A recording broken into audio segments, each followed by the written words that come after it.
नमस्कार दोस्तों, मैं रविंद्र सिल्वा। आप सभी का हमारे YouTube channel RS coaching centre में स्वागत है। दोस्तों, आज 15 अगस्त है, तो सबसे पहले आप सभी को 15 अगस्त यानी स्वतंत्रता दिवस की हार्दिक शुभकामनाएं एवं बहुत बहुत बधाई। दोस्तों, आप सभी जानते हैं कि कोरोना काल चल रहा है और इस कोरोना काल से बचने के लिए एक ही उपाय है जो सरकार ने गाइडलाइन जारी भी की है। वो गाइडलाइन ये है कि 2 गज की दूरी और कोरोना से बचने के लिए है जरूरी। तो दोस्तों, अगर आपको कोरोना से बचना है, स्वस्थ रहना है, मस्त रहना है, तो उसके लिए आपको जो है 2 गज की दूरी जो है वो ज़रूरी रखनी पड़ेगी। यानी जो सरकार की जो गाइडलाइंस है, जो 2 गज की दूरी कोरोना से बचने के लिए है ज़रूरी, तो उसका पूर्ण रूप से पालन करना पड़ेगा। साथ ही साथ मास्क का भी उपयोग करना पड़ेगा। और जैसा कि आप सभी जानते हैं कि ये एक अदृश्य बीमारी है, तो इस अदृश्य बीमारी से बचने के लिए हमें एक दूसरे से जो है सामाजिक दूरी अर्थात सोशल डिस्टेंस बना करके रहना होगा। तो जाहिर सी बात है कि आप सोशल डिस्टेंस बना के रखें एक दूसरे से, ज़्यादा लंबी यात्राएं ना करें, घर पर रहें, सुरक्षित रहें, यानी स्वस्थ रहें और मस्त रहें। तो दोस्तों, और एक और चीज़ हम आपको बता दें, आप अपने हाथों को साबुन से या सैनिटाइज़र से या किसी और से, जो भी धोने वाली चीज़ें हैं उनसे आप अपने हाथों को धोते रहें और एक दूसरे के संपर्क में ना आएँ, क्योंकि इस अदृश्य बीमारी का अभी तक कोई इलाज संभव नहीं हुआ है। ये एक अदृश्य बीमारी है और इस अदृश्य बीमारी से हमारा देश, भारत ही नहीं बल्कि समूचा विश्व इससे प्रभावित है। तो दोस्तों, इसी घड़ी में हम आपसे एक चीज़ और कहना चाहेंगे कि इस बीमारी से बचने के लिए आपको अपनी खुद की सतर्कता बरतनी होगी, क्योंकि इसका कोई भी इलाज पूर्ण रूप से संभव नहीं है। कि जिस तरह से हमें बुखार आ जाता है तो हम एक बुखार की टैबलेट ले लेते हैं, हमें जुकाम आ जाता है, जुकाम हो जाता है, सर्दी हो जाती है तो हम उसकी टैबलेट ले लेते हैं। लेकिन ये एक ऐसी बीमारी है जिसके बारे में कुछ कहना पूर्ण रूप से बिल्कुल असंभव है। दोस्तों, इससे बचने का केवल एक ही उपाय है, सरकार की गाइडलाइन जो जारी की है सरकार ने, उनको ध्यान रखिए, उनका पालन कीजिए, मास्क पहनिए, सामाजिक डिस्टेंस जो सोशल डिस्टेंस है उसको बनाए रखिए। साथ ही साथ अपने हाथों को साबुन अथवा सैनिटाइजर से सैनिटाइज करते रहिए। तो दोस्तों, अब हम आते हैं अपने मेन पॉइंट पर। तो जैसा कि आपको पता है कि हमने आरबी यानी मैट्रिक्स जो चैप्टर नंबर 3 था क्लास 12 का, NCERT पैटर्न पर आधारित जो मैथ है उसका हमने चैप्टर 3 स्टार्ट कराया था। तो उसमें हमने आपको 3.1 और 3.2 स्टार्ट करा दिए थे। 3.1 को पूरी फिनिश करा दिया था और 3.2 में हमने आपको 18 न्यूमेरिकल ऑलरेडी करा दिए थे। आज हम 19वें न्यूमेरिकल से स्टार्ट करेंगे। तो दोस्तों देखिए 19वां न्यूमेरिकल।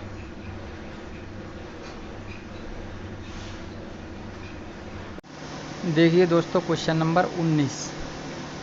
तो क्वेश्चन नंबर 19 में क्या है दोस्तों, जैसा कि आपको पता है कि हमने 18 क्वेश्चन इसके ऑलरेडी बता दिए हैं और आज हम आपके लिए 19वें क्वेश्चन से स्टार्ट करेंगे। तो 19वें क्वेश्चन को पढ़ेंगे। किसी व्यापार संघ के पास 30,000 रुपयों का कोष है। किसी व्यापार संघ के पास 30,000 रुपयों का कोष है, जिसे 2 भिन्न भिन्न प्रकार के बॉन्डों में निवेशित करना है। उसको व्यापार संघ को क्या करना है? भिन्न भिन्न प्रकार के बॉन्डों में निवेशित करना है, जिसमें प्रथम बॉन्ड पर 5% वार्षिक तथा द्वितीय बॉन्ड पर 7% वार्षिक ब्याज प्राप्त होता है।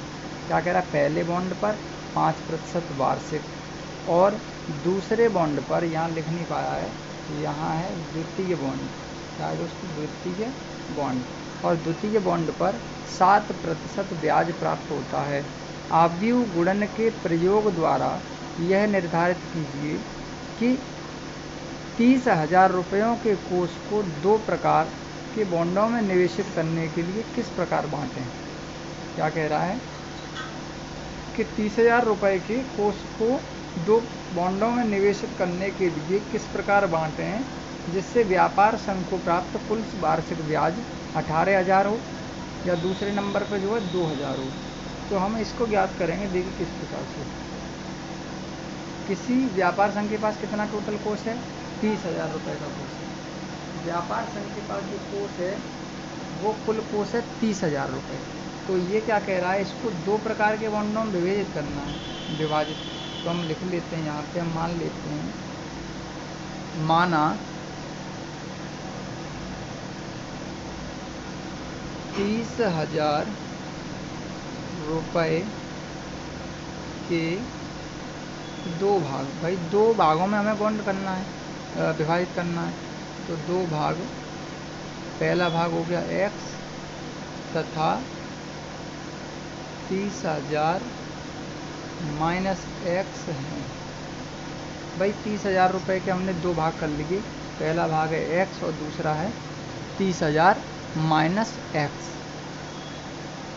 अब इसके बाद क्या करेंगे, हम इसको आव्यूह क्रम में लिखेंगे। आव्यूह क्रम में लिखने पर, तो दोस्तों एक चीज़ ध्यान रखना, आव्यूह का जो क्रम होता है वो होता है पंक्ति गुणा स्तंभ। तो सबसे पहले हम इसकी पंक्ति बनाएंगे। क्या बनाएंगे दोस्तों, पंक्ति। तो इसकी जो पंक्ति बनेगी, इसको कुछ मान लीजिए, ये मान लेते हैं। तो ये बनेगी पंक्ति यहाँ पर x और दूसरी हो जाएगी 30,000 माइनस x। तो ये बन गया इसका एक आव्यूह। भाई हमने इसको आव्यूह क्रम में लिख दिया, ठीक है। अब हम बात करते हैं, आगे बढ़ते हैं यहाँ से। 2 बॉन्डों में निवेशित करना है, हमने मान लिया कि x और 30,000 माइनस x। इसमें प्रथम बॉन्ड पर 5% वार्षिक ब्याज मिलती है। प्रथम बॉन्ड पर जो ब्याज मिल रही है वो मिल रही है 5%। प्रथम बॉन्ड पर ब्याज, जो वार्षिक ब्याज है प्रथम बॉन्ड पर वो है 5%। 5% अर्थात, या जो है हम कह सकते हैं इसको 5/100, या हम कह सकते हैं 0.05, ठीक है। 100 का भाग देंगे हम तो 0.05 आ जाएगा, पहला मिल गया हमें। दूसरा, द्वितीय बॉन्ड पर ब्याज कितनी है, द्वितीय बॉन्ड पर ब्याज, इसको भी हम देखेंगे। द्वितीय बॉन्ड पर ब्याज, तो द्वितीय बॉन्ड पर जो ब्याज है वो कितनी दे रहा है यहाँ पर, 7%। 7%, या क्या कह सकते हैं हम इसको, प्रतिशत हटाएंगे, 100 का भाग लग जाएगा इसमें, ठीक है। या हम क्या कह सकते हैं इसको 0.07, जैसे ये आया था 0.05, ऐसे ही आ गया 0.07, ठीक है। इतना आ गया। तो ये जो है इसका क्या है, ये ब्याज है इसकी। अब हम क्या करेंगे, इसको भी क्या करेंगे, इसको हम क्या करेंगे, इसको भी आव्यूह क्रम में लिखेंगे। क्या लिखेंगे, आव्यूह क्रम में लिखने पर, आव्यूह क्रम में लिखेंगे।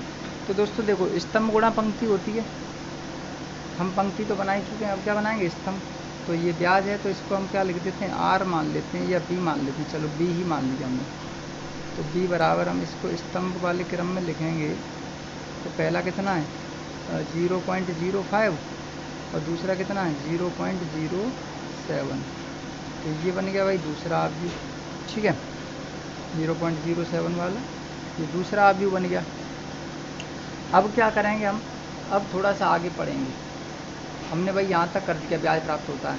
आव्यूह गुणन के प्रयोग द्वारा यह निर्धारित कीजिए, आव्यूह गुणन के प्रयोग द्वारा, भाई गुणा करना है दोनों का, आपस में क्या करना है, गुणा करना है A और B का, दोनों आव्यूहों का गुणन। तो उनके गुणन के प्रयोग द्वारा यह निर्धारित कीजिए कि 30,000 रुपयों के कोष को 2 प्रकार के बॉन्डों में निवेश करने के लिए किस प्रकार बांटें। हमने बांट भी दिया है यहाँ, जिससे कि जो ब्याज है वो पहले हमें 18,000 प्राप्त हो जाए और दूसरा जो है 2,000 प्राप्त हो जाए। तो क्या कह रहा है, किस प्रकार बांटें कि हमें पहली बार में जो ब्याज है वो मिल जाए हमें 18,000। भाई 30,000 के ऐसे 2 भाग कैसे करें कि पहली बार में हमें ब्याज मिल जाए 18,000 और दूसरी बार में जो है मिले 2,000। तो हम इसको देखते हैं, गुणा करते हैं। पहले हम हमें अपने आप मिल जाएगा। क्या करेंगे हम? गुणन का प्रयोग करके, आप भी गुणन करने पर यहाँ लिख देंगे हम, गुणन करने पर।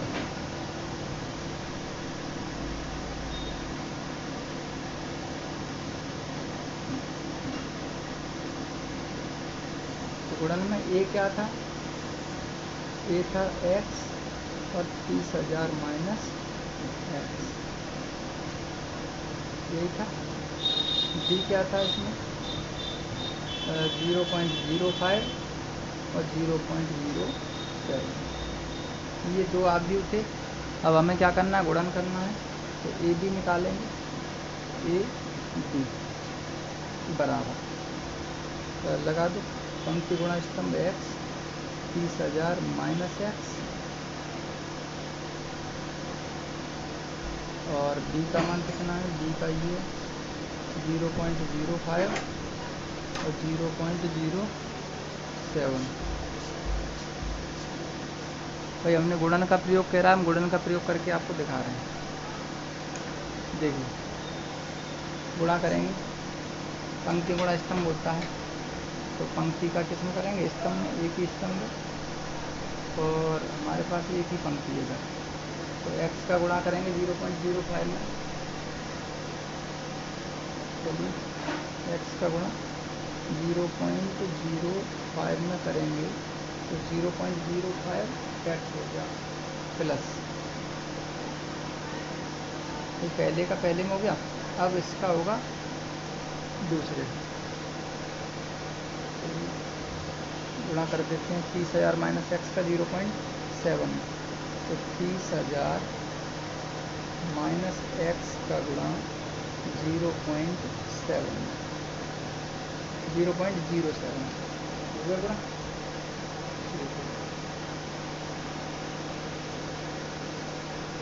कितना हो गया? अब इसमें पहले से क्या कह रहा था सवाल, देखिए आप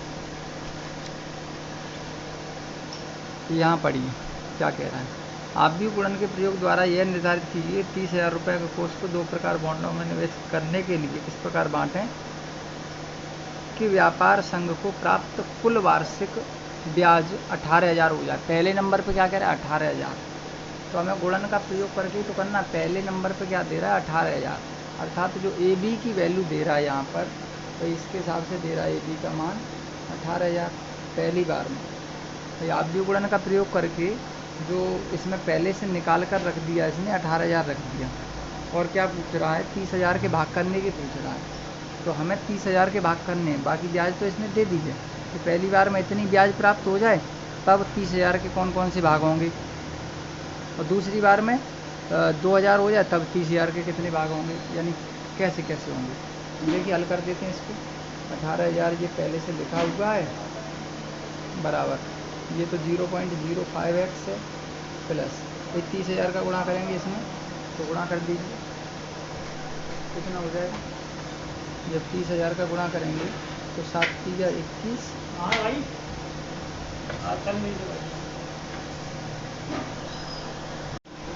तो जब 0.07 का गुणा जब हमने 30,000 में किया तो कितना आ जाएगा दोस्तों? 2100 आ जाएगा। पॉइंट यहाँ पे 0 लगा दीजिए, या सीधा सीधा अगर हम देखें तो वैसे यहाँ पे क्या है? 4 ये और 2 ये, यानी 2100 आना है। कहने का मतलब ये है कुल मिला के।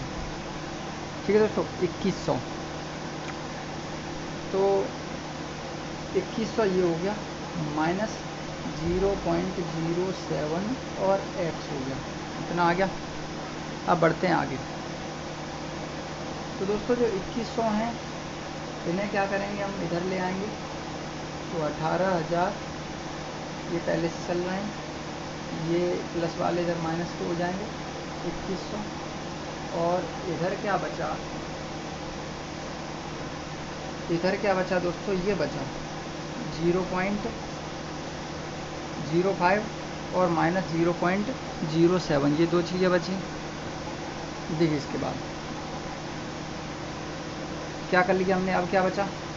इधर देखेंगे 0.05x और माइनस 0.07 7x। दोस्तों घटाइए 18,000 में से 2100 और इधर 0 पॉइंट, तो यहाँ कुछ 1 मिनट हम यहाँ थोड़ा सा देख लेते हैं।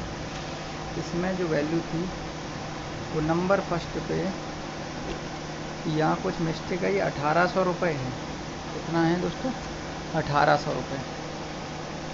तो यहाँ भी हम कितना कर देंगे? 1800, ये भी 1800 और ये भी 1800। ये मिस्टेक से हुआ है 18,000 है। तो 1800 में से 2100 जाएंगे तो माइनस के 300 बचेंगे।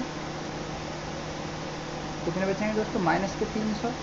इधर 0.05 में से 0.07 जाएंगे तो 0.02 बचेगा। ठीक है, वो भी किसका? माइनस का बचेगा। कोई समस्या? कोई समस्या नहीं। इसके बाद क्या करेंगे? हमारा आगे माइनस के 300 बराबर माइनस 0.02 x, इतना आ गया। इसके बाद और आगे बढ़ते हैं। जब और आगे बढ़ेंगे तो माइनस से माइनस कैंसिल हो जाएगा और ये जब x की वैल्यू निकालेंगे तो ये 0.02 है वो पहुंच जाएगा 300 के नीचे डिवाइड में 0.02। ठीक है, इसके बाद पॉइंट उठाएंगे तो 2 जीरो ऊपर बढ़ जाएंगे। ठीक है दोस्तों, 2 से काट दीजिए, ये 30,000 है तो ये कितनी बार कट जाएंगे? 15,000 बार। तो x की वैल्यू जो आई वो 15,000 आ गई। कितनी आ गई? 15,000। ठीक है, अब हमने 2 भाग माने थे तो x जो 2 भाग किए गए थे 30,000 के, वो 30,000 के 2 भाग क्या थे? 2 भाग थे, वो 2 भाग क्या थे? एक तो था x और एक था 30,000 माइनस x, यही था। तो हमने x की वैल्यू निकाल ली 15,000, यहाँ लगा देंगे 15,000 और इधर दूसरे में 30,000 माइनस 15,000। तो ये 15,000 है पहला भाग, दूसरा 30,000 में से 15,000 जाएंगे तो कितना बचा? 15,000 बचा। यानी 2 भाग हमारे आ गए 15,000। यानी कहने का मतलब ये है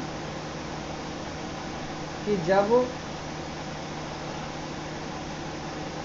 1800 रुपये ब्याज प्राप्त होती है, जब 1800 रुपये ब्याज प्राप्त होती है तब जो प्रथम और द्वितीय के दोनों बॉन्डों के जो भाग हैं वो 15,000 होते हैं। कितने होते हैं? 15,000। यानी प्रथम बॉन्ड में भी वो 15,000 निवेश करता है और द्वितीय बॉन्ड में भी वो 15,000 रुपये ही निवेश करता है। अब सेकंड पॉइंट क्या था? सेकंड पॉइंट था कि भाई 1800 की जगह जो दोनों का गुणनफल है ए बी बराबर वो कितना आ जाए? 2,000 आ जाए।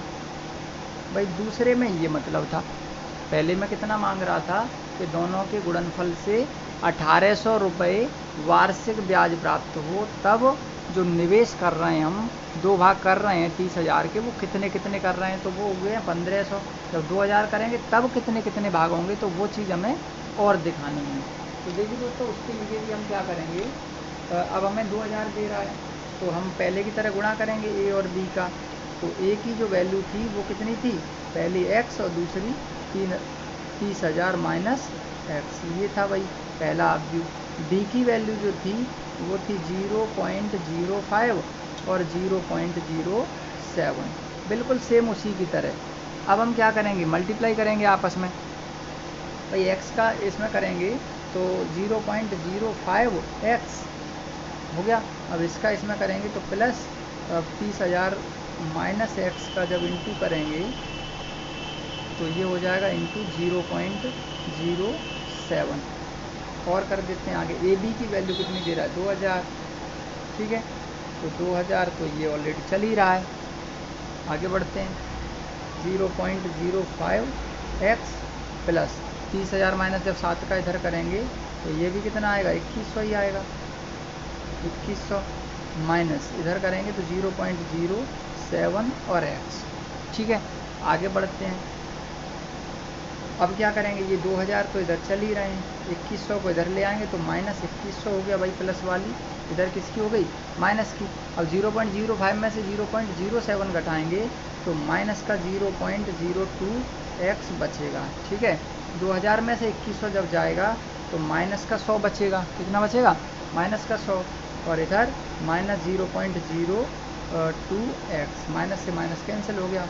0.02 है वो नीचे आ जाएंगे 100 के, तो x बराबर 100 और बट्टे में 0.02 पॉइंट से पॉइंट हटाएंगे तो क्या हो जाएगा? ऊपर 2 जीरो बढ़ जाएंगे। जब 2 से इसको काटेंगे तो कितनी बार कट जाएगा? ये 5000 बार। तो ये 10,000 है, तो x बराबर जो वैल्यू आई वो आई दोस्तों 5000। अब एक चीज़ ध्यान दीजिए, जब ब्याज 2000 रुपये प्राप्त हो रही है तब जो 2 भाग हुए हैं 30,000 के, यानी जो निवेश हुआ है प्रथम बॉन्ड में, तो प्रथम बॉन्ड में जो हुआ है वो हुआ है 5000। भाई प्रथम बॉन्ड में जो निवेश हुआ है वो हुआ 5000, और दूसरे में क्या कर देंगे? दूसरा था भाई, दूसरा भाग कितना था? 30,000 माइनस एक्स। तो जब 30,000 में से जब हम 5000 घटाएंगे तो कितना बचेगा? तो 25,000 बचेगा। तो 25,000 रुपये। भाई ये हो गया द्वितीय बॉन्ड में। तो ये इस तरीके से 2 भाग हो गए। क्या हो गए? 2 भाग हो गए। पहला भाग 5000 रुपये है और दूसरा भाग जो है वो 25,000 रुपये। यानी पहले बॉन्ड में निवेश की गई राशि 5000 है, दूसरे बॉन्ड में निवेश की गई राशि जो है वो 25,000 है। तो दोस्तों उम्मीद करते हैं कि आपको फर्स्ट और सेकंड दोनों ही पार्ट आपको अच्छे से समझ में आए होंगे।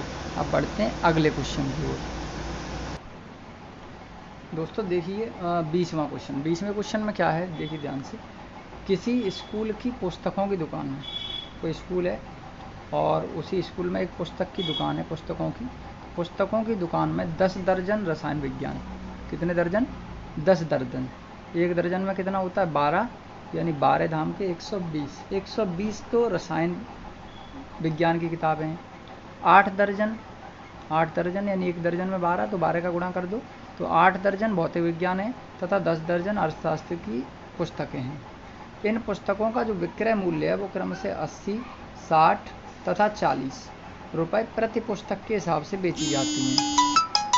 आव्यूह बीजगणित प्रयोग द्वारा ज्ञात कीजिए कि सभी पुस्तकों को बेचने से दुकान को कुल कितनी धनराशि प्राप्त होगी। एक मिनट।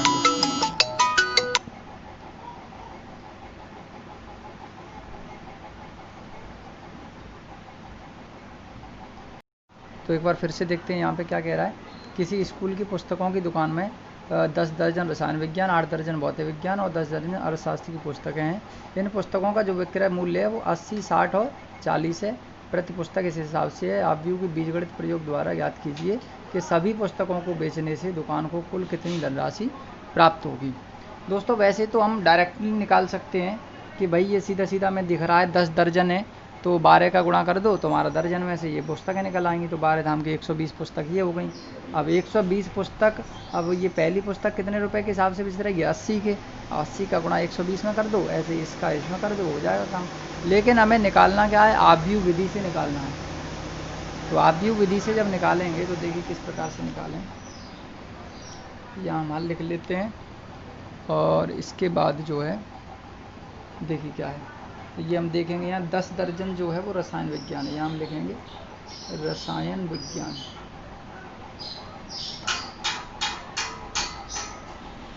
रसायन विज्ञान कितनी? 10 दर्जन। एक दर्जन में दोस्तों कितना होता है? 12 पुस्तक। एक दर्जन बराबर होता है 12, तो 12 का जब 10 में गुणा करेंगे तो 120 पुस्तक होगी भाई। ठीक है। इसके बाद रसायन विज्ञान के बाद क्या है? 8 दर्जन भौतिक विज्ञान। भाई भौतिक विज्ञान कितनी है?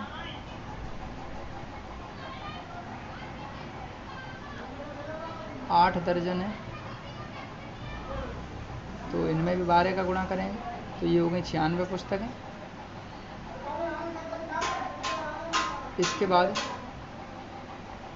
10 दर्जन अर्थशास्त्र,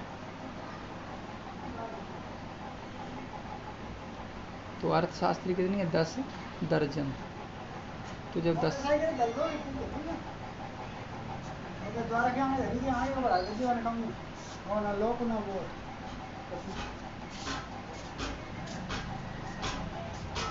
तो 10 दर्जन में जब 112 का गुणा करेंगे तो ये भी कितना हो जाएगा, 120 हो जाएगा।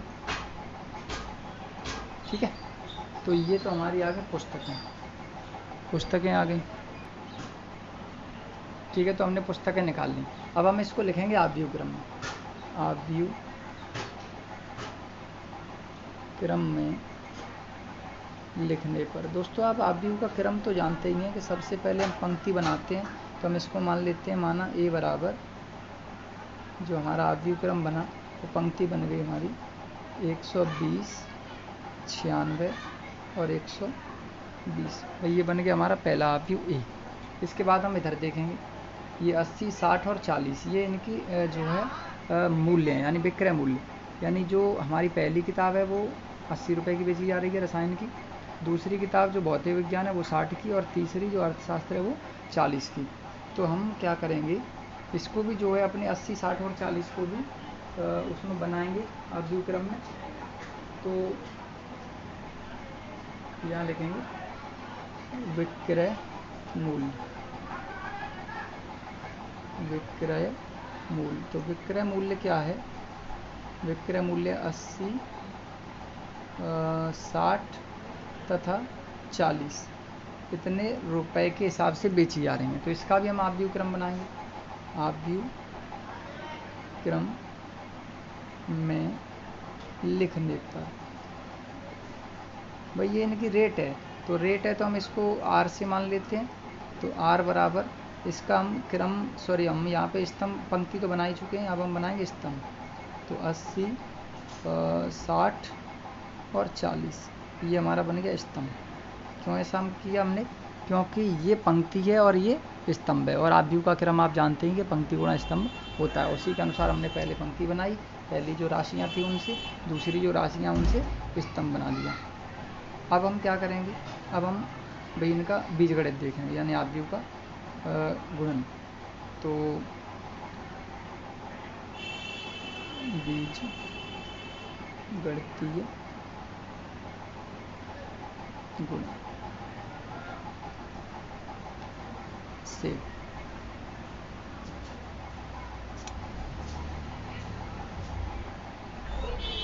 A R. तो ए आर देखेंगे तो ए की वैल्यू कितनी है, 120, 96, 120 ये होगी भाई ए की वैल्यू। इसके बाद आर कितना है, आर है 80, 60 और 40 ये इसका आर है। हमें करना क्या है, हमें सीधी सीधी जो पुस्तकें हैं उन्हें देखना है कि वो कितने रुपए की होंगी, यानी दुकानदार को जो है कितना पैसा मिलेगा। तो वही चीज़ हम निकालेंगे यहाँ पर। तो क्या करेंगे, इस पंक्ति का स्तंभ में गुणा करेंगे बारी बारी से। तो देखिए पहले का पहले में 120 गुणा 80 प्लस दूसरे में 96 का 60 में 96 गुणा 60 प्लस तीसरे का 120 का 40 में तो 120 गुणा 40। तो दोस्तों ये बीजगणितीय गुणन हो गया। इसके बाद हम इसका जो है आपस में गुणा करेंगे। तो जब 120 और 80 का गुणा करेंगे आपस में तो ये आ जाएगा आपका 9600 प्लस इसका गुणा करेंगे तो आ जाएगा 5760। 5760 गुणा करके देख लीजिए आप, 6 6 का 36, 6 में 54 और 3 57 और 0 का 0 इधर करेंगे तो 12 चौके 48 और डबल 0। तो दोस्तों इजी गुणा है, कोई ऐसी इसमें कठिनाई वाली बात नहीं है। और जब हम इस पूरे को जोड़ेंगे तो क्या आ जाएगा दोस्तों, जोड़कर हमारा आ जाएगा 20,160 रुपये। जब हम इसको ऐड करेंगे पूरे को, दोस्तों ऐड तो आप कर ही सकते हैं, 20,160 रुपये आ जाएगा। ये हमारी जो दुकानदार को कुल प्राप्त राशि है, कुल प्राप्त राशि। तो इतनी राशि दुकानदार को मिल जाएगी भाई पूरा जो है बुक्स बेचने पर 20,160 रुपये। तो दोस्तों उम्मीद करते हैं कि जो 20वां क्वेश्चन है वो भी आपको अच्छे से समझ में आया होगा। बढ़ते हैं दोस्तों अगले क्वेश्चन की ओर। तो दोस्तों देखिए अब 21वां क्वेश्चन। 21वें क्वेश्चन में क्या है, ये 21वां और 22वां दोस्तों बहुत ही ईजी है, ऑब्जेक्टिव क्वेश्चन है। इसमें 4 भाग दिए गए हैं, तो 4 विकल्प में से कोई सा एक विकल्प सही है तो आप इनको जो है आसानी से कर सकते हैं। इनकी शर्तें दी गई हैं, एक्स वाई जेड डब्ल्यू और पी की वैल्यू क्रम से दी गई हैं, 2 गुणा एन 3 गुणा के और 2 गुणा पी और एन गुणा 3। तो उन्हीं की सहायता से हमें कंपेयर करके पी और के की वैल्यू निकालनी है दोस्तों। आप आसानी से निकाल सकते हैं। तो हमने इसमें डायरेक्टली 21 का जो पहला सही है उस पर टिक कर दिया। आप भी देख सकते हैं यहाँ पे के बराबर 3 है और पी बराबर एन है। ऐसे ही दोस्तों 22वां भी सेम ऐसे ही है, इसमें भी शर्त दी गई है वही जो 21 के लिए शर्त थी वही 22 के लिए शर्त है, तो दोनों ही एक जैसे हैं। तो इसका भी हमने बी पॉइंट जो है देख करके सही टिक कर दिया है। इसका आंसर जो है 2 गुणा एन है। आप आसानी से कर सकते हैं। अगर दोस्तों आपको समझने में कोई समस्या आती है या आप नहीं कर पाते हैं इस चीज़ को, तो आप हमें कमेंट बॉक्स में ज़रूर कमेंट करें और हम आपके कमेंटों को देख करके और 21 और 22 दोनों को हल करके एक दूसरा वीडियो आपके लिए अपलोड कर देंगे, जिससे आपको जो है किसी भी समस्या में जो है किसी भी समस्या का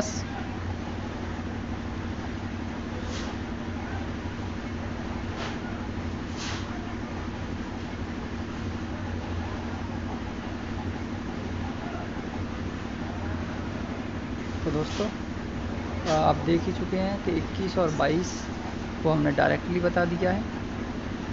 तो इनमें क्या करेंगे, अब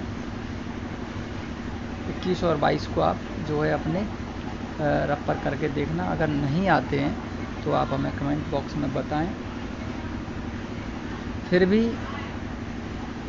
अगर कोई समस्या होती है तो हम आपको इसके लिए 21 और 22 दोनों क्वेश्चन हल करके उसका भी वीडियो अपलोड कर देंगे, जिससे आपको कोई भी समस्या ना हो। तो उम्मीद करते हैं दोस्तों आज का वीडियो आपको ज़रूर पसंद आया होगा। अगर आपको हमारा आज का वीडियो पसंद आया हो तो इस वीडियो को ज़्यादा से ज़्यादा लाइक करें, साथ ही अपने दोस्तों के साथ शेयर करें और बेल आइकन का बटन भी प्रेस करें, जिससे आने वाली वीडियो की हर एक अपडेट आप तक जल्द से जल्द पहुंच सके। दोस्तों इसके बाद हम आपके लिए अगली एक्सरसाइज 3.3 लेकर पुनः बहुत जल्द हाजिर होंगे। तब तक के लिए नमस्कार, जय हिंद, जय भारत।